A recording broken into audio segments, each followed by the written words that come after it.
जय हिंद दोस्तों, मैं उपेंद्र कुमार आप सभी का स्वागत करता हूं आप सभी का अपना चैनल यूके ट्यूटोरियल में। और आज हम लोग समान अध्ययन से संबंधित प्रैक्टिस सेट को बनाएंगे। और इस प्रैक्टिस सेट में टोटल जो है वो 100 प्रश्न होंगे और सारे प्रश्न जेपीएससी के सिलेबस के अकॉर्डिंग सेट हैं। तो बनाइए और कितना मार्क्स आता है कमेंट बॉक्स में शेयर कीजिए। पहला प्रश्न कह रहा है कि स्वराज लूट गया किसकी प्रसिद्ध रचना है। तो स्वराज लूट गया ये रचना है दोस्तों राम नारायण सिंह जी की प्रसिद्ध रचना है। आपको पता होगा कि 1940 ईस्वी में हुए रामगढ़ अधिवेशन में महात्मा गांधी ने इन्हें छोटा नागपुर केसरी भी कहा था। अगला प्रश्न दोस्तों कि इनमें से किस जिले में जतरा भगत का जन्म हुआ था। तो हो जाएगा दोस्तों कि जतरा भगत का जन्म जो है वो गुमला जिले में हुआ था। और गुमला जिले के अंतर्गत अगर बात करें दोस्तों तो बिशुनपुर प्रखंड के चिंगरी नामाटोली गांव के कुराव परिवार में हुआ था। और इन्हीं के द्वारा देखें तो 1914 ईस्वी में टाना भगत आंदोलन भी प्रारंभ किया गया था। अगला प्रश्न दोस्तों कि झारखंड के किस क्षेत्रीय भाषा के संबंध में सबसे अधिक लिखित साहित्य मिलता है। तो यहाँ पर हो जाएगा दोस्तों कि कुड़ुक या उरांव भाषा जो है उसमें सबसे ज़्यादा अधिक लिखित साहित्य मिलता है तथा इस भाषा का देखें दोस्तों तो लोक साहित्य भी बहुत संपन्न है। अगला प्रश्न है दोस्तों कि निम्नलिखित में से किस वाद्य यंत्र को झारखंडी वायलिन कहते हैं। तो केंद्री आपको ध्यान में रखना है दोस्तों कि केंद्री या केंद्रा को झारखंड वायलिन कहा जाता है। और इसमें 3 तार होते हैं। इसका निचला हिस्सा जो होता है वो देखें तो कछुए की खाल या नारियल की खोल से बनाया जाता है। इस टाइप का होता है दोस्तों और इसे एक धातु होती से रगड़ रगड़ कर बजाया जाता है। आगे बढ़ते हैं दोस्तों। अगला प्रश्न है इनमें से किस मंदिर का निर्माण ठाकुर एनी शाह ने कराया। तो ये हो जाएगा दोस्तों कि जगन्नाथ मंदिर का निर्माण जो है ये 1691 ईस्वी में ठाकुर एनी शाह ने कराया था। और इस मंदिर देखें तो पुरी के जगन्नाथ मंदिर का अनुसरण है। और इस मंदिर में भी पुरी की रथ यात्रा के भांति रथ यात्रा का आयोजन होता है।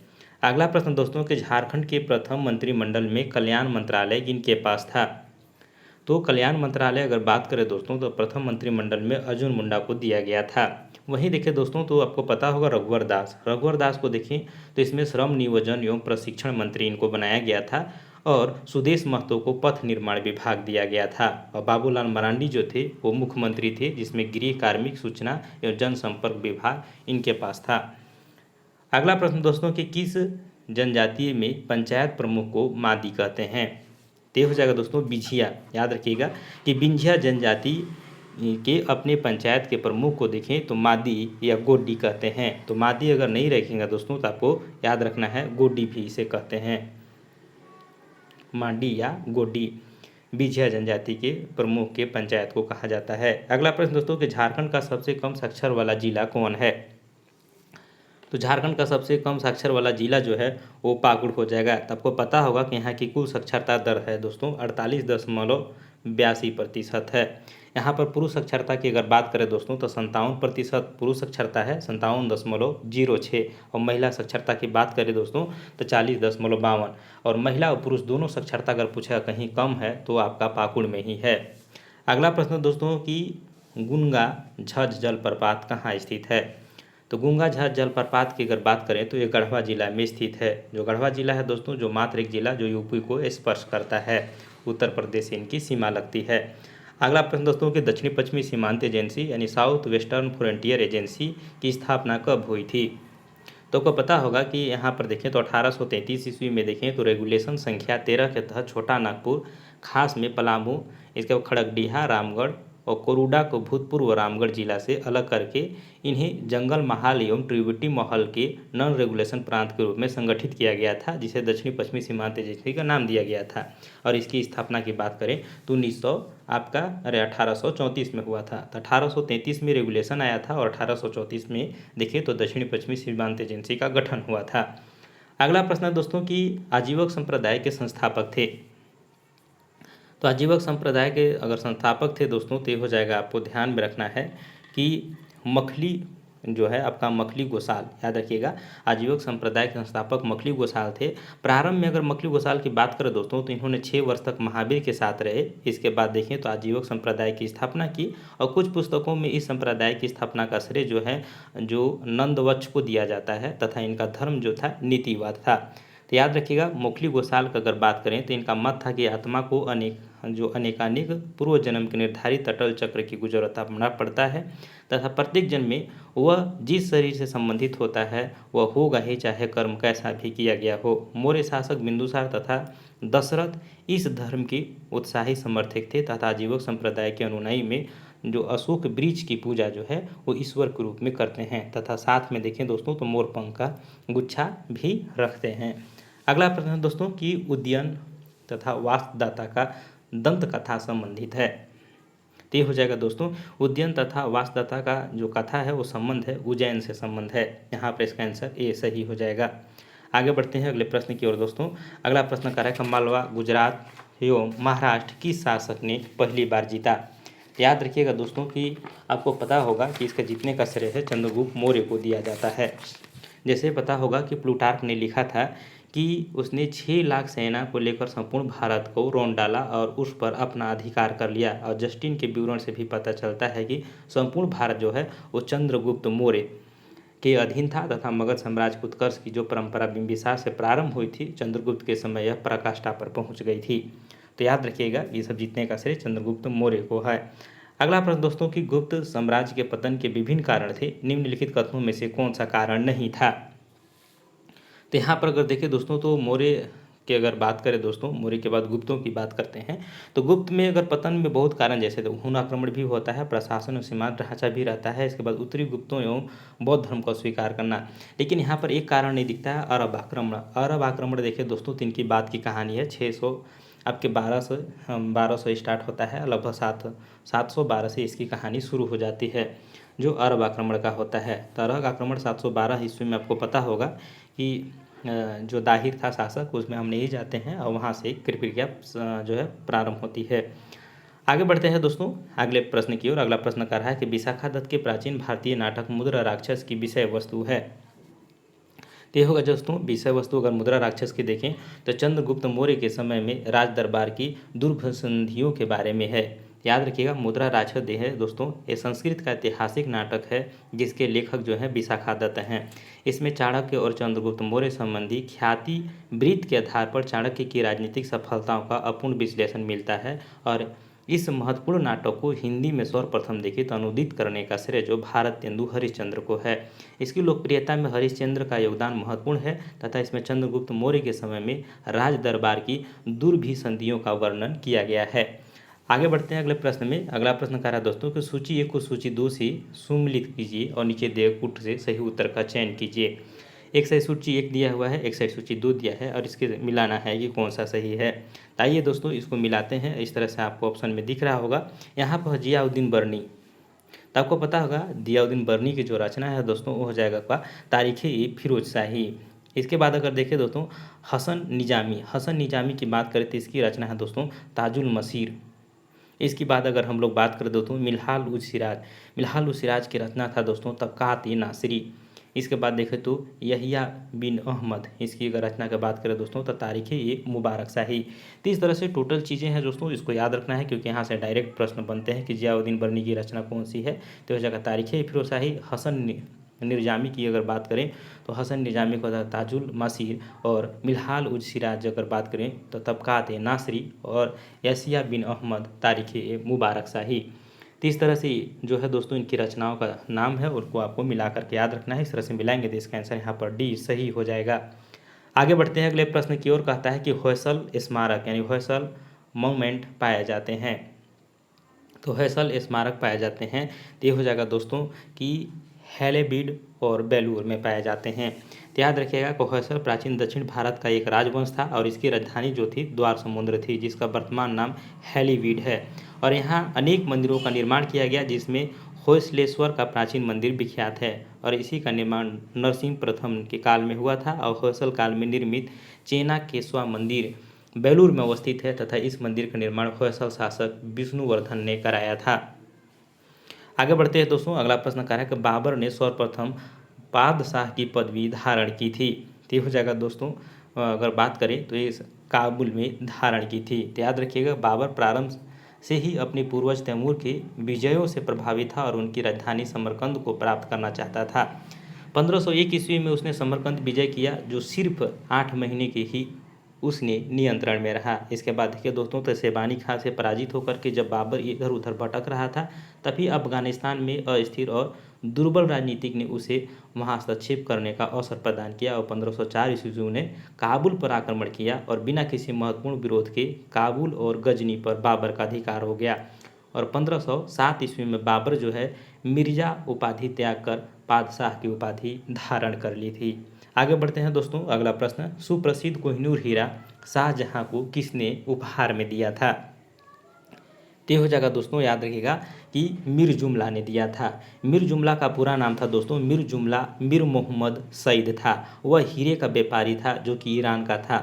यह गोलकुंडा के हीरे का व्यापार करता था, यानी गोलकुंडा में देखे दोस्तों तो हीरे का व्यापार करता था। बाद में वहाँ से गोलकुंडा के सुल्तान अब्दुल्ला कुतुब शाह की सेवा में चला गया और वजीर बन गया, जिसकी संपत्ति और प्रतिष्ठा और शक्ति के कारण जो है गोलकुंडा का सुल्तान उसे ईर्ष्या करने लगा और फिर वह शाहजहां को कोहिनूर का हीरा भेंट किया। अगला बढ़ते हैं दोस्तों अगले प्रश्न की ओर, किस सिख गुरु के द्वारा सिखों को खालसा में रूपांतरण किया गया था? तो हो जाएगा दोस्तों, आपको याद होगा गुरु गोविंद सिंह। गुरु गोविंद सिंह सिखों के 10वें एवं अंतिम गुरु थे और इसके बाद गुरु ग्रंथ साहब को गुरु मान लिया गया। गुरु गोविंद सिंह ने खालसा की स्थापना की थी। उन्होंने सिखों के लिए 5 का अनिवार्य कर दिया था। और 5 का आपको पता होगा दोस्तों, जैसे केस, कंधा, कड़ा, कृपाण और कच्छा, ये 5 का है। इन्होंने पता है कि जो सिख होते हैं उनको धारण करना अनिवार्य होता है। और उन्होंने बताया कि पाहुल नामक त्यौहार भी इन्होंने के द्वारा ही चलाया गया था, गुरु गोविंद सिंह के द्वारा चलाया गया था। और इसमें छुरे के सहारे पानी को जो है उछाला जाता है। आगे बढ़ते हैं दोस्तों, अगला प्रश्न है कि भारतीय स्वतंत्रता संघर्ष के दौरान निम्नलिखित में से किसने द फ्री इंडियन लीजन नामक सेना बनाई? तो ये हो जाएगा दोस्तों, किसने बनाई थी? तो सुभाष चंद्र बोस ने बनाई थी। तो पता होगा कि आज़ाद हिंद फौज का दूसरा चरण तब प्रारंभ हुआ था जब सुभाष चंद्र बोस सिंगापुर पहुंचे थे। और बोस ने, आपको पता होगा, 1941 ईस्वी में बर्लिन में इंडियन लीजन की स्थापना की थी। और 1942 ईस्वी में इन्होंने सुभाष चंद्र बोस ने उसकी जो आपको सुभाष चंद्र बोस ने देखे दोस्तों, तो उत्तरी अफ्रीका के रोमेल के पकड़े गए भारतीय युद्ध बंदियों को भर्ती कर 10,000 सैनिकों का दल गठित किया। इसे ही द फ्री इंडियन लीजन कहा जाता है। आगे बढ़ते हैं दोस्तों अगले प्रश्न की ओर। अगला प्रश्न कह रहा है कि महात्मा गांधी जब द्वितीय गोलमेज सभा में भाग लेने लंदन गए थे तो ठहरे थे। तो कहाँ ठहरे थे, क्वेश्चन ये पूछा जा रहा है। तो इसमें ध्यान रखना है दोस्तों, जो किंग्सले हॉल में इन्होंने ठहरे थे। तो याद रखिएगा 1931 ईस्वी में हो रहे द्वितीय गोलमेज सम्मेलन में भाग लेने के लिए गांधी जी राजपूताना नामक जहाज से लंदन पहुंचे थे। और द्वितीय गोलमेज सम्मेलन के स्थल सेंट जेम्स पैलेस था जहां पर मीटिंग होनी थी। और कांग्रेस के एकमात्र आधिकारिक प्रतिनिधि गांधी जी थे और उनके सचिव के रूप में महादेव देसाई तथा प्यारे लाल उनके साथ थे। गांधी जी इस दौरान लंदन के किंग्सले हॉल में ही ठहरे थे। आगे बढ़ते हैं दोस्तों, अगला प्रश्न है कि निम्न में से किस आंदोलन से गांधी जी संबंधित नहीं थे? तो हो जाएगा दोस्तों स्वदेशी आंदोलन। स्वदेशी आंदोलन से गांधी जी संबंधित नहीं थे। आपको पता होगा कि स्वदेशी आंदोलन से इनका संबंध नहीं रहा है, क्योंकि इस आंदोलन का प्रारंभ जो है बंगाल विभाजन के बाद हुआ था और यह 1905 से 11 ईस्वी तक चला था। और इस समय गांधी जी अगर बात करें दोस्तों तो 1905-11 के बीच में दक्षिण अफ्रीका में थे। और वे दक्षिण अफ्रीका से देखें तो 9 जनवरी, याद रखिएगा कब लौटे थे, 9 जनवरी 1915 को लौटे थे। और लौटने के बाद देखें तो इन्होंने 3 आंदोलन में भाग लिया था, खिलाफत आंदोलन, व्यक्तिगत सत्याग्रह और भारत छोड़ो आंदोलन। इन सभी का नेतृत्व भी किया था। और 9 जनवरी जिस दिन आए थे दोस्तों, इसी के चलते हर वर्ष 9 जनवरी को प्रवासी दिवस भी मनाया जाता है। आगे बढ़ते हैं दोस्तों, अगला प्रश्न, 1909 के इंडियन काउंसिल एक्ट में किस बात की व्यवस्था की गई थी? तो हो जाएगा दोस्तों कि आपको पता होगा कि 1909 भारतीय परिषद अधिनियम में मार्लो मिंटो सुधार अधिनियम भी कहते हैं, इसमें सांप्रदायित्व प्रतिनिधित्व की बात कही गई थी।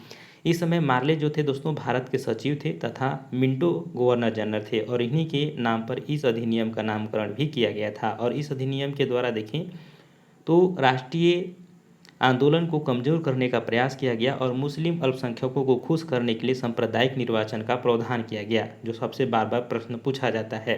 इस परिषदों में देखें तो मुसलमान सदस्यों का निर्वाचन जो है सामान्य निर्वाचन मंडल द्वारा नहीं बल्कि केवल मुसलमानों के लिए गठित पृथक निर्वाचन मंडल के द्वारा किया जाना था। यह माना जाता है कि इस अधिनियम से पृथक जो है पाकिस्तान की नींव यहीं से प्रारंभ हुई थी। आगे बढ़ते हैं दोस्तों अगले प्रश्न की ओर। अगला प्रश्न कह रहा है कि निम्नलिखित में से कौन लगातार 6 वर्ष तक भारतीय राष्ट्रीय कांग्रेस के अध्यक्ष था। ये हो जाएंगे दोस्तों कि 6 वर्ष तक लगातार रहने वाले अबुल कलाम आज़ाद थे। मौलाना अबुल कलाम आज़ाद एक प्रसिद्ध भारतीय मुस्लिम विद्वान थे। वे महात्मा गांधी के सिद्धांतों का समर्थन करते थे और उन्होंने हिंदू मुस्लिम एकता के लिए कार्य किया तथा वे अलग मुस्लिम राज्य जैसे पाकिस्तान के सिद्धांत का विरोध करने वाले मुस्लिम नेताओं में से एक थे। और 1923 ईस्वी में पता होगा कि वे भारतीय राष्ट्रीय कांग्रेस के सबसे कम उम्र के अध्यक्ष बने और वे 1940 से 45 के बीच लगातार कांग्रेस के अध्यक्ष रहे तथा आज़ादी के बाद ये संसद चुने गए और भारत के प्रथम शिक्षा मंत्री भी बने। आगे बढ़ते हैं दोस्तों कि भाखड़ा नागल एक संयुक्त परियोजना है। तो भाखड़ा नागल संयुक्त परियोजना देखिए दोस्तों, तो भाखड़ा नागल जो है बहुउद्देशीय परियोजना पंजाब, हरियाणा और राजस्थान, याद रखिएगा ये संयुक्त परियोजना है और इसके अंतर्गत भाखड़ा और नागल के पास सतलज नदी पर 2 बांधों का निर्माण किया गया है। आपको पता होगा कि परियोजनाओं का जो कमांड जो है वो क्षेत्र हिमाचल प्रदेश, पंजाब, हरियाणा और राजस्थान में विस्तारित है। आगे बढ़ते हैं दोस्तों कि 2011 में निम्नलिखित राज्यों में से किस राज्य में उच्चतम लिंगानुपात है। तो उच्चतम लिंगानुपात की अगर बात करें दोस्तों तो तमिलनाडु यहाँ पर सही हो जाएगा, क्योंकि तमिलनाडु का लिंगानुपात बुक करें तो हो जाएगा 996 है। वहीं आंध्र प्रदेश की बात करें तो ये 993 है और कर्नाटक की अगर बात करें दोस्तों तो आपको पता हो 973 है और उड़ीसा की अगर बात करें तो ये काफ़ी कम हो जाएगा दोस्तों, इनकी 979 है। तो इस तरह से याद रखिएगा दिए गए ऑप्शन में तमिलनाडु आगे होगा 996। अगला प्रश्न दोस्तों कि निम्नलिखित नदियों पर विचार कीजिए। एक है दोस्तों बराक, दूसरा लोहित और तीसरा हम कर रहा है सुबनसिरी। तो आप याद रखें ना कि उपरोक्त में से कौन सी अरुणाचल प्रदेश से होकर गुजरती है। तो यहाँ पर याद रखिएगा दोस्तों कि जो आपका लोहित नदी है और सुबनसिरी है, याद रखिएगा लोहित और सुबनसिरी जो है ये नदियाँ अरुणाचल प्रदेश से होकर बहती है, जबकि बराक जो नदी है दोस्तों ये मणिपुर पहाड़ी से निकल करके मणिपुर, मिजोरम, असम से बहती हुई बांग्लादेश में प्रवेश कर जाती है। अगला प्रश्न दोस्तों कि उत्तरी पूर्वी मानसून की सबसे अधिक वर्षा प्राप्त करने वाला राज्य है। तो उत्तरी पूर्वी मानसून से अगर सबसे अधिक वर्षा प्राप्त करने वाला राज्य का तमिलनाडु है। पता होगा कि भारत में सितंबर महीने में मानसून का प्रत्यारोपण शुरू हो जाता है और ऐसा सूर्य के दक्षिणायन होने के कारण जो होता है ITCZ यानी इंटर ट्रॉपिकल कन्वर्जेंस जोन के दक्षिणी ओर से खिसकने के कारण होता है। और इस क्रम में देखिए तो उत्तरी जो पूर्व भाग होता है दोस्तों उससे भारत से चलने वाली मानसून बंगाल की खाड़ी से आर्द्रता ग्रहण करके तमिलनाडु विशेषतः चेन्नई में वर्षा कराती है तथा उत्तरी पूर्वी मानसून से तमिलनाडु में कुल वर्षा का 50 से 60% जो है वो प्राप्त होता है। अगला प्रश्न दोस्तों कि भारत में उष्णकटिबंधीय वर्षा वन की उपस्थिति है। तो उष्णकटिबंधीय वर्षा वनों की उपस्थिति की बात करें दोस्तों तो केरल और असम सही आंसर हो जाएगा। तो याद रखिएगा केरल और असम जो है उष्णकटिबंधीय वर्षा वन क्षेत्र होता है, क्योंकि ये वन पश्चिमी घाटों से अधिक वर्षा क्षेत्र जैसे कि लक्षद्वीप, अंडमान निकोबार द्वीप समूह और असम के ऊपरी भागों तथा तमिलनाडु के तट तक सीमित है और उन क्षेत्रों में भली भांति विकसित हुई है जहां 200 सेंटीमीटर से अधिक वर्षा के साथ एक देखें तो थोड़े समय के लिए शुष्क ऋतु भी पाई जाती है। अगला प्रश्न दोस्तों कि निम्नलिखित में से कौन सुम्मिलित नहीं है, यानी कि इसमें से कौन सा सुम्मिलित नहीं है। एक साइड दिया हुआ है दोस्तों आपका झील और एक साइड दिया हुआ है देश का नाम। तो यहाँ पर ध्यान रखिएगा दोस्तों कि चलिए इसमें से रेडियर झील जो दिया हुआ है दोस्तों ये कनाडा में है। याद रखिएगा रेडियर झील कहाँ है दोस्तों, तो कनाडा में है और बाकी सभी सही है। जैसे कि जो टीटीकाका झील जो है वो हो जाएगा पेरू में, यानी बोलिविया पेरू में टीटीकाका झील है। इसके बाद उर्मिया झील जो है ईरान में है और रेडियर झील यानी कि यहाँ पर इसका आंसर ये हो जाएगा रेडियर झील ये रूस के जगह पर कनाडा होना चाहिए, यानी कि ये गलत था यहाँ पर सी। और यहाँ पर चौथा ऑप्शन जो कह रहा है दोस्तों आयाबास्का झील ये कनाडा में है। तो ये सभी झीलों का नाम भी याद रखिएगा। अगला प्रश्न दोस्तों कि संयुक्त राज्य अमेरिका के मध्य मैदानों पर चिनूक हवाओं का क्या प्रभाव पड़ता है। तो इसका ध्यान रखिएगा दोस्तों कि जाड़े का तापमान जो है यहाँ पर जो है वो बढ़ जाता है, यानी जाड़े का तापमान जो होता है वो बढ़ जाता है। यानी कि चुनु का अर्थ होता है दोस्तों हिम भक्षी रोकी पर्वत, यानी कि पूर्वी ढाल के सहारे चलने वाली गर्म तथा शुष्क पवनें हैं जो दक्षिण में कोलोराडो से दक्षिण भारत की उत्तर में कनाडा के ब्रिटिश कोलंबिया तक प्रभावित होती है तथा इसके प्रभाव से जाड़े का जो है दोस्तों तापमान जो है वो बढ़ जाता है, यानी कि जाड़े में देखें तो गर्मी आ जाती है तथा बर्फ़ जो क्या होता है पिघल जाती है एवं शीतकाल में भी हरी भरी घास सूख जाती है या वहाँ के पशुओं के लिए यह लाभदायक होता है क्योंकि चारागाह जो होते हैं बर्फ मुक्त हो जाता है। आगे बढ़ते हैं दोस्तों, अगला प्रश्न कह रहा है कि विश्व की कोयले का आधे से अधिक उत्पादन प्राप्त होता है। तो यहाँ पर देखिए दोस्तों, तो विश्व में आधे से अधिक कोयले का उत्पादन जो प्राप्त होता है चीन से और भारत से।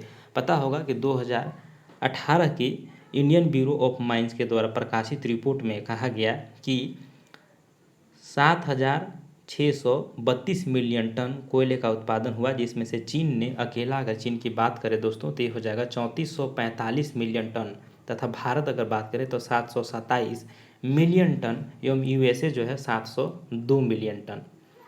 तो इस तरह से देखें तो कोयला उत्पादन करते हैं और इस प्रकार वर्तमान में अगर देखें तो चीन और भारत जो है विश्व के कोयले का आधे से अधिक उत्पादन प्राप्त हो गया, यानी चीन देखें तो 3445 और वहीं अगर भारत की बात करें तो 727 और यूएस में अमेरिका की बात करें तो 702, क्योंकि भारत से आगे अमेरिका रहता है लेकिन अभी हम लोग चल रहे हैं तो चीन और भारत दोनों मिल करके कर रहे हैं अभी आधे से अधिक कोयले का उत्पादन।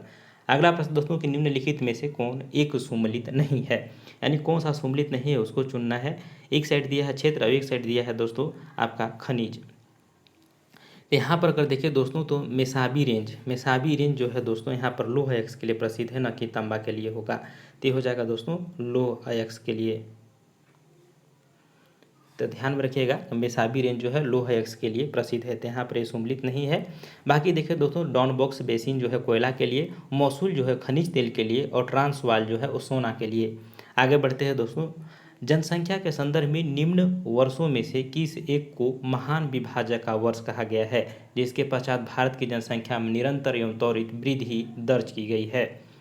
तो हो जाएगा दोस्तों आपको पता होगा 1921 की जनगणना। पता होगा कि भारतीय जनगणना के इतिहास में वर्ष 1921 ही एकमात्र ऐसा जनगणना वर्ष रहा है जिसमें जनसंख्या की दशकीय वृद्धि दर ऋणात्मक रही थी, यानी कि 1921 में जब जनगणना हुआ था दोस्तों तो यहाँ पर माइनस में देखें तो 0.31%, यानी कि 0.31% माइनस दर्ज की गई थी। और यही इतिहास रहा है कि 1921 के बाद अगर देखें तो विभाजक वर्ष रहा है और यहीं से देखें तो फिर लगातार जनसंख्या बढ़ती गई है।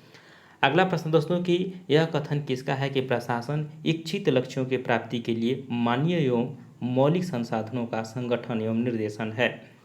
तो ये कहा जाएगा दोस्तों किसका है, फिफनर ने कहा था। याद रखिएगा फिफनर ने कहा था कि प्रशासन जो है वो इच्छित लक्ष्यों की प्राप्ति के लिए मानवीय एवं मौलिक संसाधनों के संगठन एवं निर्देशन है।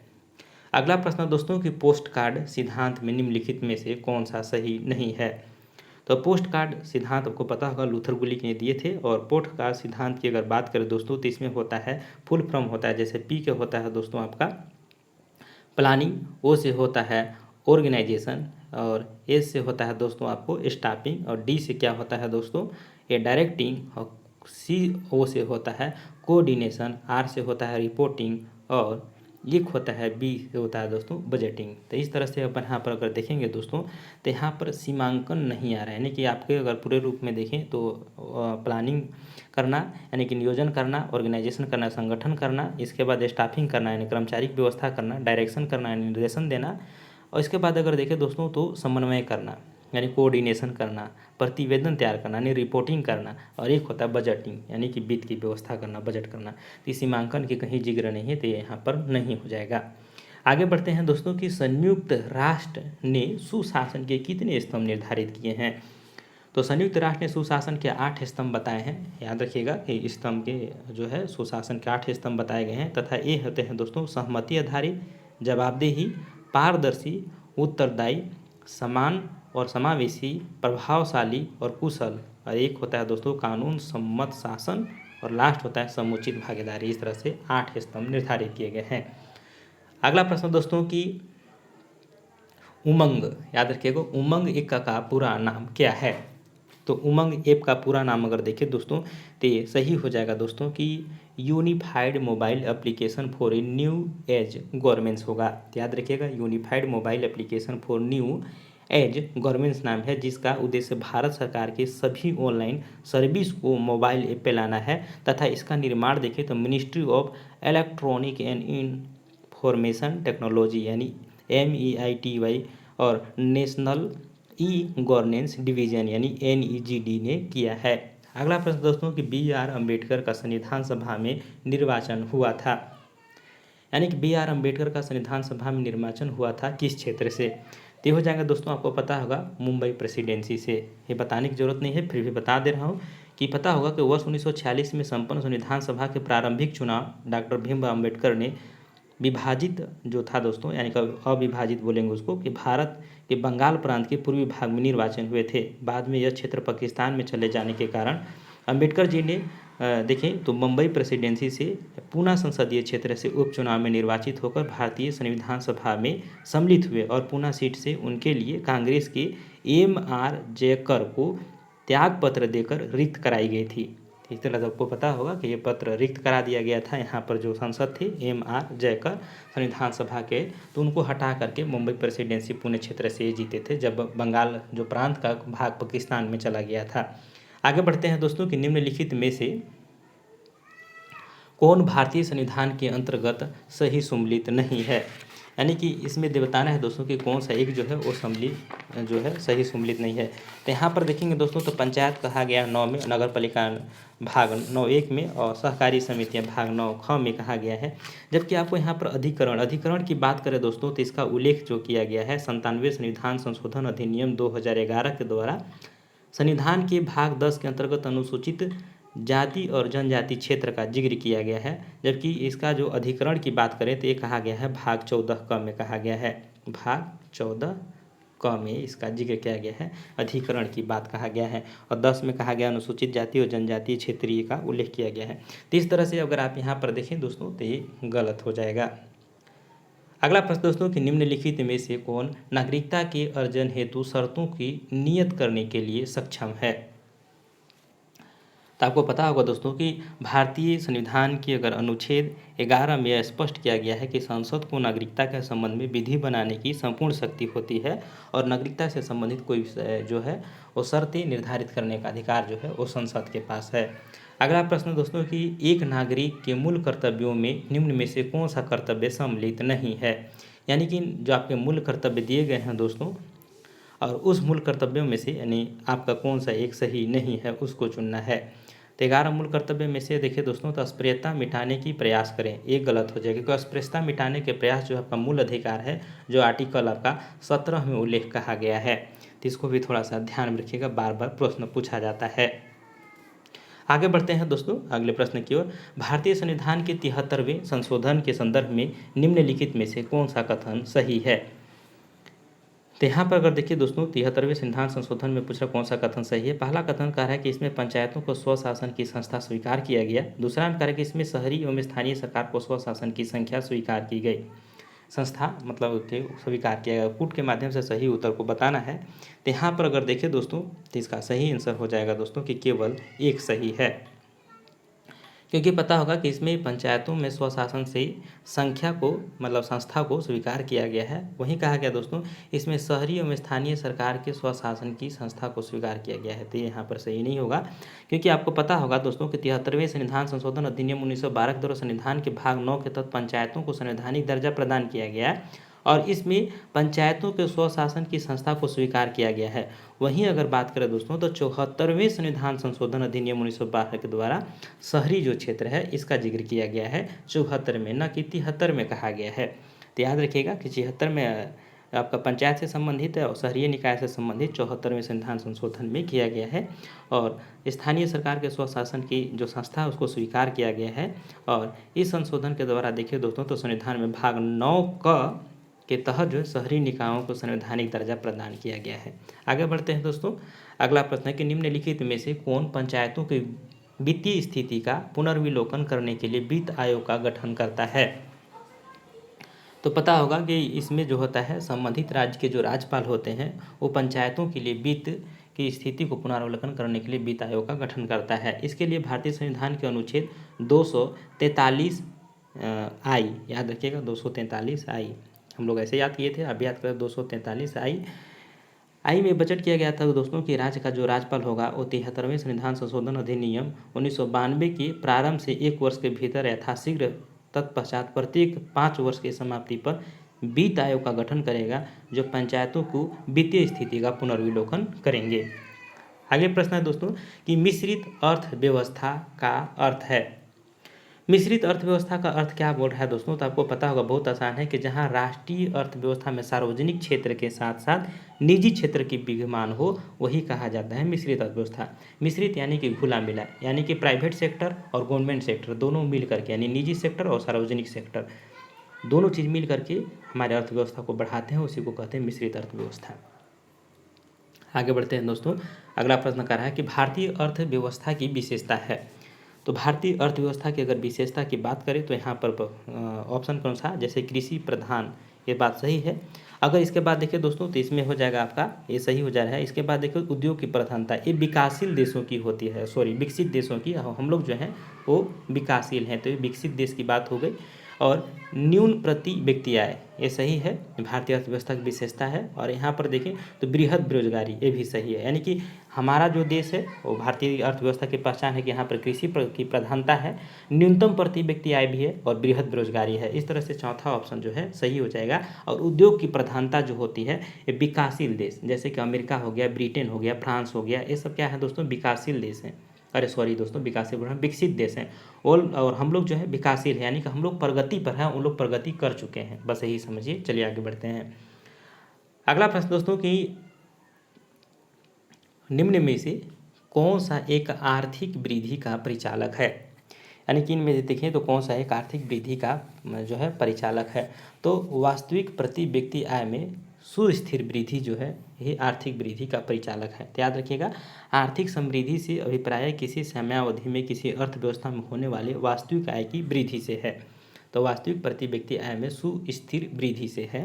और इसमें क्या होता है दोस्तों कि सामान्यतः यदि सकल राष्ट्रीय उत्पाद यानी सकल घरेलू उत्पाद तथा प्रति व्यक्ति आय में वृद्धि हो रही है तो हम कह सकते हैं कि आर्थिक जो है संवृद्धि हो रही है। परंतु आर्थिक संवृद्धि के माप के लिए प्रति व्यक्ति आय की ही दें सबसे उपयुक्त माना जाता है, यानी कि प्रति व्यक्ति आय जितना होगा उसी अनुसार से जो है आपके आर्थिक समृद्धि भी तय होगी। अगला प्रश्न दोस्तों कि भारत में क्वेश्चन है दोस्तों कि वर्तमान में भारत की योजनाओं के सार्वजनिक व्यय हेतु अधिकतम साधन कहाँ से जुटाए जाते हैं। तो वर्तमान में भारत की योजनाओं को सार्वजनिक व्यय हेतु अधिकतम जो साधन है वो ऋण के रूप में जो है जुटाया जाता है। आपको पता होगा कि ऋण के अंतर्गत जो है बाजार ऋण तथा अल्पावधि ऋण तथा विदेशी सहायता, लघु बचतों की एवज में जारी प्रतिभूतियां तथा राज्य भविष्य निधियां एवं पूंजीगत प्राप्तियां के आधार पर उधार एवं अन्य देशताय जो है देश से लिए जाते हैं। और इस तरह से जो है आपकी वृद्धि करने के लिए, पैसा जुटाने के लिए ऋण लेकर के सरकार जो है काम चलाती है। आगे बढ़ते हैं दोस्तों, अगला प्रश्न कि भारत में इनमें से कौन योजना आयोग का उपाध्यक्ष नहीं रहे हैं।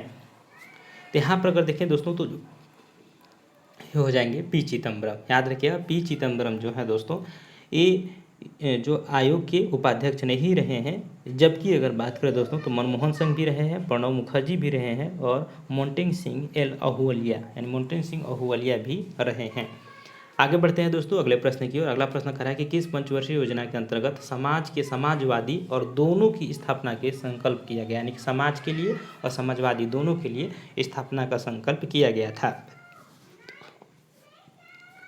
तो याद रखिएगा भारत में द्वितीय पंचवर्षीय योजना के अंतर्गत देखें तो 1 अप्रैल 1956 में आपको पता होगा दोस्तों, और इस जो है 1956 में प्रारंभ हुआ था और इस योजना 61 तक चली थी। और इस योजना में देखें दोस्तों तो जो प्रोफेसर पीसी महालनोबिस के मॉडल पर आधारित थी और इसी योजना का मूलभूत उद्देश्य था कि औद्योगिकरण की प्रक्रिया प्रारंभ करना और 1956 की घोषित औद्योगिक नीति को समाजवादी ढंग से समाज की स्थापना को स्वीकार करना था। आगे बढ़ते हैं दोस्तों, अगला प्रश्न है कि प्लान्ड इकोनॉमी फॉर इंडिया पुस्तक के लेखक कौन है। तो प्लान्ड इकोनॉमी फॉर इंडिया पुस्तक के अगर लेखक की बात करें तो ये हो जाएंगे एम विश्वेश्वरैया हैं।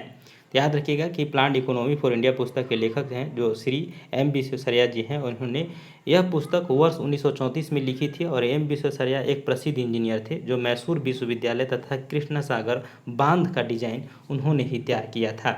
आप अगर कभी जाने का मौका मिलेगा मैसूर दोस्तों, तो इनके लिए चर्चा वहाँ बहुत होती है, और आप उनको देखिएगा इनके द्वारा बांध जो बनाया गया है, और बांध के नीचे जस्ट जो है आपका एक वृंदावन गार्डन है, तो घूमने में काफ़ी आनंद लगेगा। और वहाँ पर इनका स्टेचू भी लगा हुआ है, और बेकायदे इनके नाम वगैरह भी लिखी हुई हैं।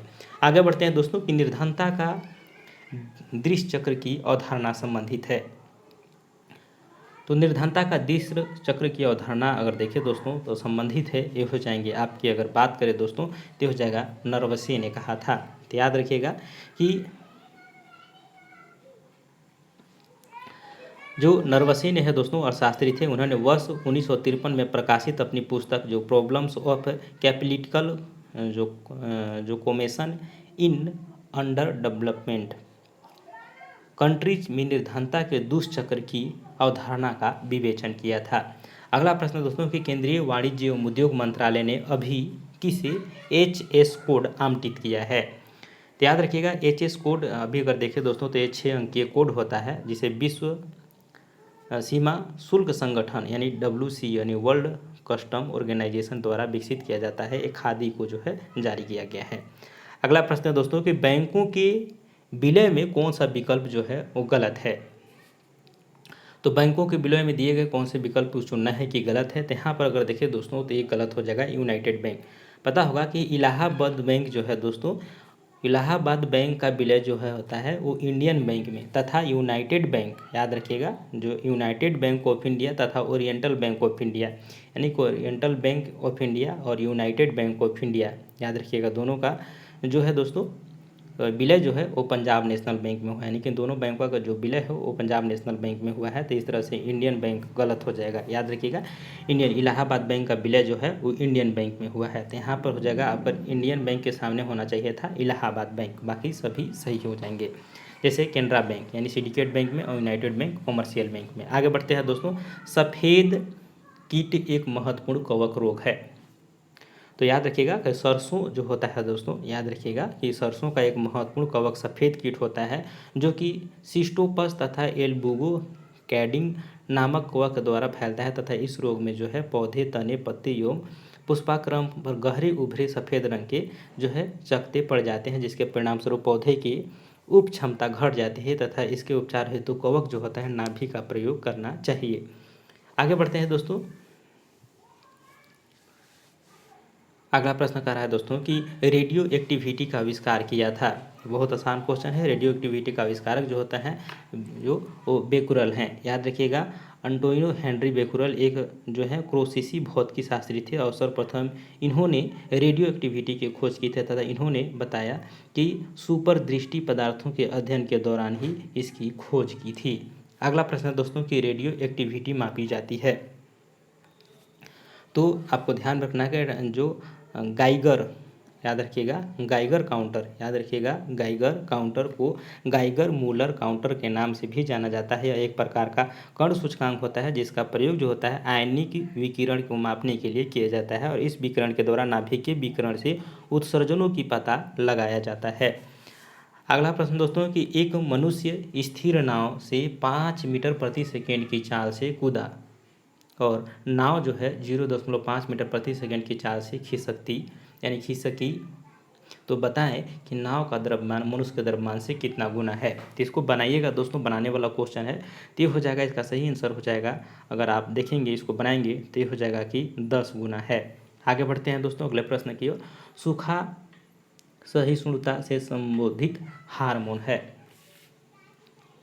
याद रखिएगा सूखा सहिष्णुता से संबंधित हार्मोन है। तो ये हो जाएगा दोस्तों आपका एस जो है एब्सिस अम्ल। याद रखिएगा सूखे के प्रति सहनशील पौधे तथा सूखे के परिस्थितियों को एसबिसिस अम्ल नामक जो है पादप हार्मोन का संश्लेषण करते हैं, जिससे उनमें जल को संरक्षित करने में मदद मिलती है।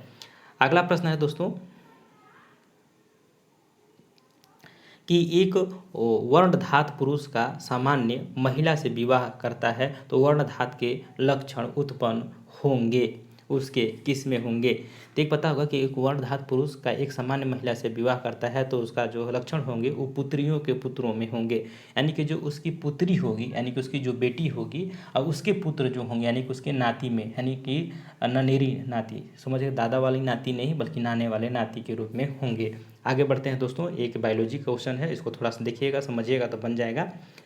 अगला प्रश्न को सूची 1 को सूची 2 के साथ सम्मिलित कीजिए और सूचियों को नीचे दिए गए कूट के प्रयोग करके सही उत्तर का चयन कीजिए। तो एक सूची के माध्यम से इसको मिलाना है दोस्तों। तो एक साइड दिया है सूची 1 और एक साइड दिया है सूची 2 और इसको मिलान कीजिए। तो यहाँ पर इसको अगर देख लेते हैं दोस्तों तो उच्च वेग की अगर बात करें दोस्तों तो इसका मापा जाता है मैक से, तरंग दैर्ध्य को देखें तो एंगस्ट्रॉम से और दाब को देखें तो पास्कल से और ऊर्जा को जूल से। तो सही मतलब अर्थों में देखें तो यांत्रिकी के संदर्भ में जो है सभी प्रयोग होने वाले यंत्र है जिससे जो है किसी का मापन किया जाता है। तो उच्च वेग मैक में, तरंग दैर्ध्य एंगस्ट्रॉम में, दाब पास्कल में और ऊर्जा को जूल में। तो इसका आंसर सी जो है वो सही हो जाएगा। अगला प्रश्न दोस्तों कि लूनर गेटवे के बारे में कौन सा कथन असत्य है। तो लूनर गेटवे के बारे में कौन सा कथन असत्य है, तो यहाँ पर सही आंसर हो जाएगा दोस्तों कि यह पहले मंगल ग्रह के अभियानों के लिए प्रयोग में लाया जाएगा, यानी कि इसका आंसर जो है बी सही होगा। तो याद रखिएगा लूनर गेटवे के बारे में सभी कथन जो हैं यहाँ पर सत्य हैं, लेकिन एक पूछ रहा है कि कौन सा कथन जो है असत्य है, तो वो बता रहा है कि यहाँ पर एक कथन जो है वो असत्य है कि लूनर गेटवे का सबसे पहले चंद्रमा के पर भेजे जाने वाले अंतरिक्ष जो यात्री होंगे उनके लिए तथा बाद में मंगल ग्रह के अभियानकों के लिए प्रयोग में लाया जाएगा। तो ये जो है दोस्तों गलत हो जाएगा कि पहले मंगल ग्रह नहीं बल्कि पहले जो है वो अंतरिक्ष में यात्रियों के लिए और बाद में मंगल ग्रह के प्रयोग में लाया जाएगा। बाकी जो है सभी कथन जो है वो सत्य हो जाएंगे। यानी लूनर गेटवे एक छोटा सा अंतरिक्ष यान है और इस अंतरिक्ष यान में विज्ञान और अनुसंधान के लिए प्रयोगशालाएं, रहने योग्य आवास आदि की सुविधा होगी तथा यानी कि ए और यहाँ पर सी सही है और आपका बी जो है वो गलत हो जाएगा। अगला प्रश्न दोस्तों कि स्टारलिंक क्या है। तो स्टारलिंक जो अगर बात करें तो स्टारलिंक ये हो जाएगा आपका एक उपग्रह है। याद रखिएगा स्टारलिंक जो है एक उपग्रह है या इंटरनेट तारामंडल यानी सैटेलाइट इंटरनेट जो कंस्टेलेशन है जिसका निर्माण जो है स्पेक्स के द्वारा किया जा रहा है तथा इसे सैटेलाइट इंटरनेट एक्सेस प्रदान करना है। अगला प्रश्न है दोस्तों कि WIPO की स्थापना कब की गई थी। तो WIPO की स्थापना की बात करें यानी कि विश्व बौद्धिक संपदा संगठन, इसकी स्थापना हुआ था दोस्तों 1967 में हुआ था। तो याद रखिएगा कि WIPO यानी विश्व बौद्धिक संपदा संगठन की स्थापना 1967 में की गई थी और WIPO के मिशन एक संतुलित और प्रभारी अंतर्राष्ट्रीय बौद्धिक प्रणाली का विकास का नेतृत्व करना है जो कि नवाचार और रचनात्मकता को इसको सक्षमत बनाना है। और इसमें देखिए दोस्तों तो 193 सदस्य राष्ट्रों वाली WIPO संयुक्त राष्ट्र की एक स्व वित्त पोषित एजेंसी है। अगला प्रश्न दोस्तों कि ड्रैगन फ्रूट गुजरात में अब किस भारतीय नाम से जाना जाएगा। तो ड्रैगन फ्रूट की अगर बात करें दोस्तों तो ये जाना जाएगा कमलम। याद रखिएगा कमलम के नाम से जाना जाएगा। तो ड्रैगन फ्रूट गुजरात में अब कमलम नाम से जाना जाएगा। इसमें आपको ध्यान रखना का ड्रैगन फ्रूट एक तरह का फल है जिसमें प्रचुर मात्रा में विटामिन और प्रोटीन होती है और हाल ही में गुजरात के मुख्यमंत्री जो हैं वो विजय रूपाणी ने इसका नाम जो है वो कमलम रखने का निर्णय लिया है। अगला प्रश्न दोस्तों कि इनमें से किस तेल यानी ऑयल में मोनो जो है सैचुरेटेड फैटी एसिड पाए जाते हैं। तो याद रखिएगा दोस्तों ये किस में पाया जाता है, मोनोसैचुरेटेड फैटी एसिड जो है ये पाया जाता है आपका ऑलिव ऑयल में। तो याद रखिएगा ऑलिव ऑयल यानी जैतून का तेल जो होता है उसको ऑलिव ऑयल बोलते हैं। और इसमें देखें तो मोनोसैचुरेटेड फैटी एसिड पाए जाते हैं जिसमें विटामिन, मिनरल्स तथा पॉलीजेनॉल्स और पौधे में पाए जाने वाले दूसरे माइक्रो न्यूट्रिएंट्स होते हैं तथा ये सारे ऑलिव ऑयल के फायदे की बड़ी वजह होते हैं। यानी कि इससे देखें दोस्तों तो इस ऑलिव ऑयल से फायदे जो होते हैं बहुत ज़्यादा होते हैं। अगला प्रश्न दोस्तों कि फल्कॉन 9 रॉकेट किसके द्वारा निर्मित किया गया है। तो फल्कॉन 9 रॉकेट की अगर बात करें दोस्तों तो ये रॉकेट जो है स्पेस एक्स के द्वारा निर्मित किया गया है। याद रखिएगा, स्पेस एक्स के द्वारा निर्मित किया गया है तथा यह मानव को अंतर्राष्ट्रीय अंतरिक्ष स्टेशन यानी ISS पर पहुंचाएगा, यानी मानव को पहुंचाने का काम करेगा। अगला प्रश्न दोस्तों कि भारत में एकमात्र अनुमति प्राप्त GM फसल कौन है? तो ये हो जाएगा दोस्तों, ध्यान में रखना है, ये सब बहुत प्रश्न जो है इंपॉर्टेंट हैं। ये हो जाएगा आपका कपास, यानी भारत में BT कपास एक मात्र अनुमति प्राप्त जो है GM फसल है तथा GM फसलों के वाणिज्यिक उत्पादन के लिए अनुमति लेना जो होता है आवश्यक होता है। अगला प्रश्न दोस्तों कि मैग्नीशियम को जलाने पर क्या बनता है? तो मैग्नीशियम को जलाने पर यह तीव्र सफ़ेद प्रकाश युक्त ज्वाला उत्पन्न करता है। याद रखिएगा कि यह जो है तीव्र जो है जलते हुए सफ़ेद युक्त जो है प्रकाश उत्पन्न करता है, ज्वाला उत्पन्न करता है तथा यह वायु के ऑक्सीजन से क्रिया करके पाउडर मुक्त जो है राख में बदल जाता है, यानी कि यह भस्म में बदल जाता है। अगला प्रश्न दोस्तों कि विश्व सुनामी जागरूकता दिवस किस दिन मनाया जाता है? तो विश्व सुनामी जागरूकता दिवस की अगर बात करें दोस्तों तो मनाया जाता है 5 नवंबर को। याद रखिए, विश्व सुनामी जागरूकता दिवस मनाया जाता है 5 नवंबर को। वहीं अगर बात करें दोस्तों 12 नवंबर को, तो 12 नवंबर को मनाया जाता है विश्व न्यूमोनिया दिवस। और अगर बात करें दोस्तों 10 नवंबर को विश्व विज्ञान दिवस मनाया जाता है।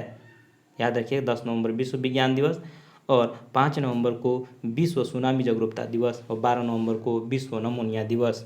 आगे बढ़ते हैं दोस्तों, ये हाल ही में अमेरिकी computer engineer William Kirk English का निधन हो गया। वे किस डिवाइस के सह आविष्कारक थे? तो ये हो जाएंगे दोस्तों, ध्यान रखिएगा, माउस के। याद रखिएगा, विलियम किर्क जो थे दोस्तों 1964 ईस्वी में विलियम स्टैनफोर्ड रिसर्च इंस्टीट्यूट में डगलस जो है एंगलेबर्ट के साथ माउस का सह विकास करने से पहले व्यक्ति थे। तो याद रखिएगा, इनके जो सहयोगी थे वो थे डगलस एंगलेसबर्ट। इन्होंने मिलकर के दोनों कोई माउस का आविष्कार किया था। अगला प्रश्न दोस्तों कि हाल ही में किस देश में 1300 वर्ष पुराना भगवान विष्णु का मंदिर खोजा गया? तो हो जाएगा दोस्तों पाकिस्तान में। पाकिस्तान के स्वात जिले में खुदाई के दौरान करीब 1300 वर्ष पुराने बने भगवान विष्णु के अवशेष मिले हैं तथा खोजकर्ता के अनुसार यह मंदिर एक राजवंश के काबुल शाहिस के शासनकाल में बनाया गया था। अगला प्रश्न दोस्तों कि 185 मिलियन डॉलर के साथ जनवरी 2020 में कौन व्यक्ति विश्व के सबसे अमीर व्यक्ति बन गया है? तो ये हो जाएंगे दोस्तों, आपको देखना है एलन मस्क। याद रखिएगा, ये जो एलन मस्क हैं यानी कि स्पेस एक्स के संस्थापक, याद रखिए स्पेस एक्स के संस्थापक और टेस्ला के CEO एलन मस्क दुनिया के सबसे अमीर व्यक्ति बन गए हैं। उन्होंने अमेजन के संस्थापक जेफ बेजोस को पीछे छोड़ करके इस स्थान को हासिल किया है। अगला प्रश्न दोस्तों, क्रिकेट मैच के तीनों प्रारूप में 100 मैच खेलने वाले विश्व के पहले खिलाड़ी कौन बन गए हैं? तो हो जाएंगे दोस्तों, ध्यान में रखिएगा, रॉस टेलर। याद रखिएगा, रॉस जो है टेलर है क्रिकेट के तीनों प्रारूप टेस्ट, वनडे और T20 100 मैचों में खेल करके पहले खिलाड़ी बन गए हैं। अगला प्रश्न दोस्तों कि हाल ही में किसे मलेशिया का नया प्रधानमंत्री चुना गया है? तो हो जाएंगे दोस्तों, आपको ध्यान में रखना है कि मलेशिया का प्रधानमंत्री चुना गया है मुहिउद्दीन यासीन को। तो याद रखिएगा, पूर्व प्रधानमंत्री जो थे पूर्व प्रधानमंत्री याद रखिएगा महाथिर मोहम्मद। महाथिर मोहम्मद की इस्तीफा देने के बाद जो है मुहिउद्दीन यासीन जो है नया प्रधानमंत्री चुने गए हैं। अगला प्रश्न दोस्तों कि डॉक्टर टेसी थॉमस का संबंध किस संस्था से है? तो याद रखिएगा, डॉक्टर टेसी थॉमस को हाल ही में DRDO के एरोनॉटिक्स सिस्टम का महानिदेशक बनाया गया है और जिन्हें भारत की मिसाइल वुमेन भी कहा जाता है। तो याद रखिएगा, इसे भारत की मिसाइल वुमेन भी यानी मिसाइल महिला भी कहा जाता है डॉक्टर टेसी थॉमस को। और इसे क्या बनाया गया है दोस्तों? तो याद रखिएगा कि एरोनॉटिक्स सिस्टम का महानिदेशक बनाया गया है। अगला प्रश्न दोस्तों कि हाल ही में जारी वैश्विक जोखिम सूचकांक यानी ग्लोबल रिस्क इंडेक्स 2020 में भारत का स्थान क्या रहा? तो हो जाएगा दोस्तों, भारत का स्थान रहा है इसमें, अगर 2020 की बात चल रही तो 89 रहा है। तो याद रखिएगा कि विश्व वैश्विक जोखिम सूचकांक भूकंप, तूफान, बाढ़, सूखा और समुद्री स्तर में वृद्धि जैसी आपदाओं के आधार पर वैश्विक जोखिम रिपोर्ट पर प्रकाशित रिपोर्ट के आधार पर इसके लिए देखें तो कुल 181 देशों को सम्मिलित किया गया, जिसमें से वनुवाटू पहले स्थान पर और जो टोंगा है दोस्तों वो दूसरे स्थान पर रहा और भारत जो 89 स्थान पर रहा। अगला प्रश्न दोस्तों कि टाइटन कंपनी ने किस बैंक के साथ मिलकर भारत की पहली संपर्क रहित पेमेंट घड़ी लॉन्च की है? तो हो जाएगा दोस्तों कि टाइटन ने एसबीआई के साथ मिलकर टिन्नी पे नामक घड़ी लॉन्च की है। याद रखिएगा कि एसबीआई से मिल करके जो टाइटन कंपनी ने टिन्नी पे नामक जो है वो घड़ी लॉन्च की है। अगला प्रश्न दोस्तों कि किस राज्य की पुलिस के साथ मिलकर भारतीय सेना ने सुरक्षा कवच नामक अभ्यास का आयोजन किया? तो हो जाएगा दोस्तों कि सुरक्षा कवच अभ्यास सेना ने महाराष्ट्र पुलिस के साथ मिलकर किया तथा इस अभ्यास से किसी भी आतंकवादी कार्रवाई को मुकाबला करने के लिए किया गया है। अगला प्रश्न है दोस्तों कि दिल्ली की औरंगजेब रोड का नया नाम क्या रखा गया है? तो याद रखिएगा ये रखा गया है कलाम रोड रखा गया है। औरंगजेब रोड का नाम बदलकर पूर्व राष्ट्रपति और scientist doctor APJ Abdul Kalam के नाम पर कलाम रोड रखा गया है। अगला प्रश्न दोस्तों कि हाल ही में एमपीएल मोबाइल प्रीमियर लीग ने किसे अपना ब्रांड एम्बेसडर बनाया है? तो एमपीएल ने अगर देखिए दोस्तों ते बनाए हैं आपका तमन्ना भाटिया को। याद होगा कि दक्षिण भारत की प्रसिद्ध अभिनेत्री तमन्ना भाटिया को एमपीएल ने अपना ब्रांड एम्बेसडर बनाया है। अगला प्रश्न दोस्तों कि माई लाइफ माई मिशन नामक पुस्तक यानी किताब किसकी आत्मकथा है? तो ये हो जाएगा दोस्तों बाबा रामदेव के। याद रखिएगा कि उदय मवलकर के द्वारा लिखी गई यह किताब योग गुरु बाबा रामदेव की आत्मकथा है। कौन लिखा है किताब अगर पूछ देगा दोस्तों तो याद रखिएगा महुरकर उदय महुरकर जो द्वारा लिखी पुस्तक है और जिसमें बाबा रामदेव की आत्मकथा है। अगला प्रश्न दोस्तों कि वर्ष 2020 में कितने व्यक्तियों का चयन पद्म पुरस्कार के लिए किया गया? तो याद रखिएगा दोस्तों ये किया गया था 141 व्यक्तियों के लिए। याद रखिएगा कि 2020 में 7 जो हैं वो पद्म विभूषण के लिए चुना गया है, यानी 7 पद्म विभूषण और 16 जो है दोस्तों पद्म भूषण और 118 व्यक्ति जो है उनको पद्मश्री के लिए चुना गया था। इस तरह से टोटल 141 पदक देने की बात के लिए चुना गया व्यक्तियों को। अगला प्रश्न दोस्तों कि फतह 1 किस देश की स्वदेशी रॉकेट प्रणाली है? तो फतह 1 जो है दोस्तों ये अगर देखें दोस्तों तो पाकिस्तान की स्वदेशी रूप से विकसित गाइडेंट मल्टी लॉन्च रॉकेट सिस्टम है, यानी कि यहाँ पर कोई ऑप्शन नहीं है। तो फतह ये जो हो जाएगा कहाँ की है दोस्तों? तो पाकिस्तान की है। याद रखिएगा कहाँ की है? पाकिस्तान की। चलिए आगे बढ़ते हैं दोस्तों अगले प्रश्न की ओर। अगला प्रश्न कह रहा है दोस्तों कि आईडीए की स्थापना कब हुई थी? तो याद रखिएगा आईडीए की स्थापना 24 सितंबर 1960 को हुई थी। 1960 को हुई थी और अंतर्राष्ट्रीय विकास संघ यानी आईडीए विश्व बैंक की अनुषंगी संस्था है। इसे देखें तो विश्व बैंक के उदार ऋण खिड़की यानी सॉफ्ट लोन विंडो भी कहते हैं। अगला प्रश्न है दोस्तों कि राष्ट्रीय शेयर बाजार नेशनल स्टॉक एक्सचेंज की स्थापना की संस्तुति 1991 में किस समिति ने की थी? याद रखिएगा दोस्तों ये बहुत इंपॉर्टेंट है, इसका जो संस्तुति थे फिरवानी समिति ने की थी। तो याद रखिएगा फिरवानी समिति ने राष्ट्रीय शेयर बाजार के स्थापना की संस्तुति की थी। वहीं चेलिया संपत्ति की बात करें दोस्तों तो काला धन की समाप्ति की बात कही थी। और अगर बात करें दोस्तों तो राज्य समिति का संबंध है कृषि जोत से संबंधित है और तेंदुलकर समिति आपको पता होगा निर्धानता रेखा के आकलन से संबंधित है। अगला प्रश्न दोस्तों कि एस विजय लक्ष्मी का संबंध किस खेल से है? तो एस विजय लक्ष्मी का अगर बात करें दोस्तों तो इनका खेल जो है शतरंज के खिलाड़ी हैं और वे शतरंज में देखें तो भारत के प्रथम महिला ग्रैंड मास्टर हैं। इस तरह से यहाँ पर सही आंसर हो जाएगा शतरंज यानी चेस। अगला प्रश्न दोस्तों कि राष्ट्रीय गणित दिवस कब मनाया जाता है? तो ये हो जाएगा दोस्तों आपको ध्यान में रखना है कि 22 दिसंबर को राष्ट्रीय गणित दिवस जो है प्रसिद्ध गणितज्ञ रामानुजन के जन्मदिन के अवसर पर मनाया जाता है। जो प्रसिद्ध जो गणितज्ञ थे रामानुज उन्हीं के जन्म दिवस पर मनाया जाता है। अगर बात करें दोस्तों और देखें जैसे कि आपको 14 मार्च को मनाया जाता है विश्व गणित दिवस और 12 जनवरी को मनाया जाता है राष्ट्रीय युवा दिवस और 20 जून को मनाया जाता है विश्व शरणार्थी दिवस। आगे बढ़ते हैं। अगला प्रश्न दोस्तों कि इनमें से किस महिला को सर्वप्रथम भारत रत्न मिला था? तो ये हो जाएगा दोस्तों भारत रत्न जो है पाने वाले पहली महिला जो है इसमें से अगर देखें तो इंदिरा गांधी हो जाएगी, और इंदिरा गांधी को 1971 में मिला। और अगर मदर टेरेसा की बात करें दोस्तों तो इनको मिला था 1980 में मिला है। और देखें तो अरुणा आसिफ अली को देखें तो ये मिला था आपका 1997 में मिला है। चलिए आगे बढ़ते हैं। अगला प्रश्न दोस्तों कि शार्ली एब्दो क्या है। तो शार्ली एब्दो क्या है ये बताना है दोस्तों। तो ये हो जाएगा दोस्तों कि व्यंग अखबार है। याद रखिएगा शार्ली एब्दो जो है क्या है, व्यंग अखबार है। शार्ली एब्दो अगर फिलहाल में देखिए तो काफ़ी चर्चे में रहा था दोस्तों।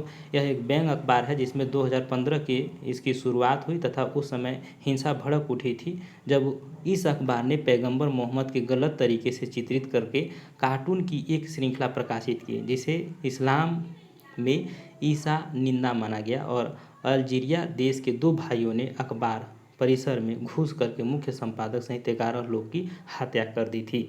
तो याद रखिएगा, इसी चलते काफ़ी चर्चे में रहा था। अगला प्रश्न दोस्तों कि ताइवान की राजधानी कहाँ स्थित है। तो हो जाएगा ताइवान की राजधानी दोस्तों पाइपे है। याद रखिएगा ताइवान की राजधानी कहाँ है, पाइपे है। जबकि बाकी जो है दोस्तों आपके ध्यान में रखिएगा जो है ये ताइवान के शहर के नाम है, जैसे कि ताइचुंग एवं ताइनान और न्यू ताइपे, ये सब जो है वो ताइवान की अन्य देशों का नाम है, माने ताइवान के शहर का नाम है, अन्य जगहों का नाम है। अगला प्रश्न दोस्तों कि एनडीआरएफ के नए महानिदेशक कौन हैं। तो ये हो जाएगा दोस्तों एनडीआरएफ के नए महानिदेशक बने हैं एसएन प्रधान बने हैं। कौन बने हैं दोस्तों, तो एसएन प्रधान बने हैं। अगला प्रश्न है दोस्तों कि रबरी भाखड़ एवं चारण समुदाय को चिन्हित करने के लिए किस राज्य ने आयोग का गठन किया है। तो हो जाएगा दोस्तों कि राबरी और भाखड़ और चारण समुदाय को चिन्हित करने के लिए अगर बात करें दोस्तों तो गुजरात सरकार ने, याद रखिए गुजरात सरकार के द्वारा वनों में रहने वाली राबड़ी भाखड़ एवं चारण समुदाय के सदस्यों को चिन्हित करने के लिए 5 सदस्यीय आयोग का गठन किया है तथा इस आयोग के गठन का उद्देश्य है वास्तविक जनजातियों को संवैधानिक अधिकारों की रक्षा करना और गलत व्यक्तियों को जनजाति लाभ उठाने से रोकना है। अगला प्रश्न दोस्तों कि किस दशक को संयुक्त राष्ट्र में अंतर्राष्ट्रीय महिला दशक घोषित किया है। तो ये हो जाएगा दोस्तों, आपको ध्यान में रखना है कि 1976 से 85, याद रखिएगा संयुक्त राष्ट्र ने 1976 से 1985 के दशक को अंतर्राष्ट्रीय महिला दशक के रूप में घोषित किया और इसका उद्देश्य था महिलाओं के लिए समान अधिकार एवं समान अवसर को बढ़ावा देना। और साथ में इस दौरान महिलाओं के लिए 3 बड़े सम्मेलन भी हुए थे, जैसे कि पता होगा कि मैक्सिको सिटी 1975 में पहला सम्मेलन, और दूसरा सम्मेलन देखें तो कोपेनहेगन में 1980 में, और तीसरा सम्मेलन नैरोबी में हुआ था 1985 में। आगे बढ़ते हैं दोस्तों। अगला प्रश्न दोस्तों कि किस सम्मेलन को वियना सम्मेलन के नाम से भी जाना जाता है। तो यहाँ पर ध्यान रखिएगा दोस्तों कि किस सम्मेलन को वियना सम्मेलन के नाम से था, तो मानव अधिकार और द्वितीय वैश्विक सम्मेलन 1993, यानी कि जून 1993 में दूसरा विश्व मानव अधिकार सम्मेलन वियना आयोजित किया गया तथा इस सम्मेलन को ही वियना सम्मेलन के नाम से जाना जाता है। और प्रथम वियना मानवाधिकार सम्मेलन वर्ष 1968 ईस्वी में तेहरान में आयोजित किया गया था, जिसे तेहरान सम्मेलन भी कहा जाता है। अगला प्रश्न दोस्तों कि जल शक्ति मंत्रालय द्वारा किस पूर्व प्रधानमंत्री के नाम से योजना चलाया गया है। तो हो जाएगा दोस्तों अटल बिहारी वाजपेयी। पूर्व प्रधानमंत्री जो थे अटल बिहारी वाजपेयी के नाम से ही जल शक्ति मंत्रालय के द्वारा अटल भूजल योजना शुरू किया गया है तथा इस योजना का वस्तुतः केंद्रीय क्षेत्र की एक योजना है जिसका उद्देश्य चिन्हित प्राथमिकता वाले क्षेत्रों में सामुदायिक भागीदारी के माध्यम से भूजल प्रबंधन को बेहतर बनाना। और इसके तहत 7 राज्य जैसे गुजरात, हरियाणा, कर्नाटक, मध्य प्रदेश, महाराष्ट्र, राजस्थान और उत्तर प्रदेश को कवर किया गया है। और इसके देखें तो 78 जिलों के लगभग 8,350 ग्राम पंचायतों को लाभान्वित करना है।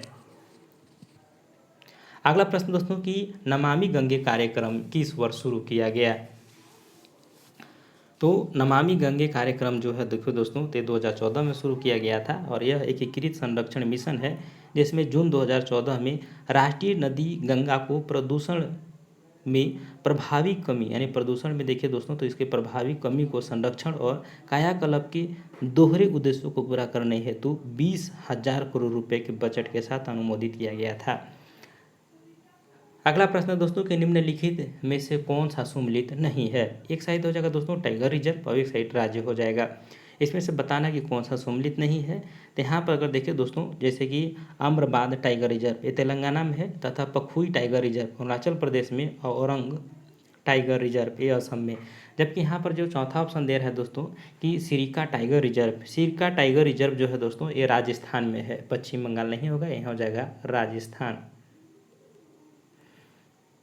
आगे बढ़ते हैं दोस्तों, लास्ट प्रश्न है कि डबलिन प्रिंसिपल का संबंध निम्नलिखित में से किससे है। तो डबलिन सिद्धांत को वर्ष 1992 में डबलिन यानी आयरलैंड की शहर है दोस्तों डबलिन में आयोजित जल एवं पर्यावरण तथा अंतर्राष्ट्रीय सम्मेलन में अपनाया गया था। तो ये क्या हो जाएगा दोस्तों, जल एवं संरक्षण कार्यक्रम से संबंधित है। तो इस तरह से टोटल जो आपका है दोस्तों कंप्लीट होता है। तो आप लोग भी प्रैक्टिस सेट को बनाते रहिए और करंट अफेयर को पढ़िए और तैयारी में लगे रहिए। और आपके बस यही बोलेंगे कि पढ़ाई को कंटिन्यू रखिए, जो भी दिन बचा हो उसमें करंट अफेयर को जरूर रिवीजन कीजिएगा। मिलते हैं अगले प्रैक्टिस सेट में, तब तक के लिए जय हिंद।